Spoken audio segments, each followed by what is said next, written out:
একটি ছোট গ্রামে ওমর নামে একটি ছেলে বাস করত।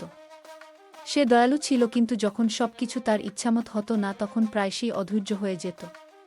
একদিন তার দাদা তাকে একটি ছোট খেজুরের বীজ দিয়ে বললেন, ওমর, এই বীজটি রোপণ করো, এর যত্ন নাও, একদিন এটি তোমাকে মিষ্টি খেজুর দেবে। ওমর আগ্রহের সাথে বীজটি রোপণ করলেন এবং প্রতিদিন জল দিলেন।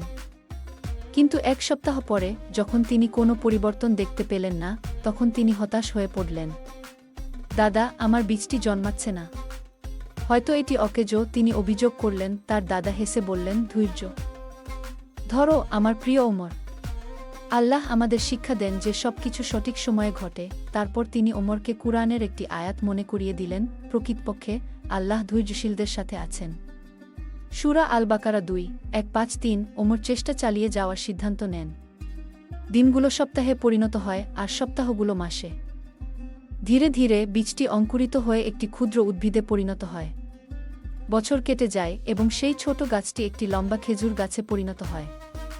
একদিন ওমর অবশেষে গাছে ঝুলন্ত সোনালী খেজুর দেখতে পান। মিষ্টি ফলের স্বাদ গ্রহণ করার সময় তার দাদুর কথা মনে পড়ে যায়।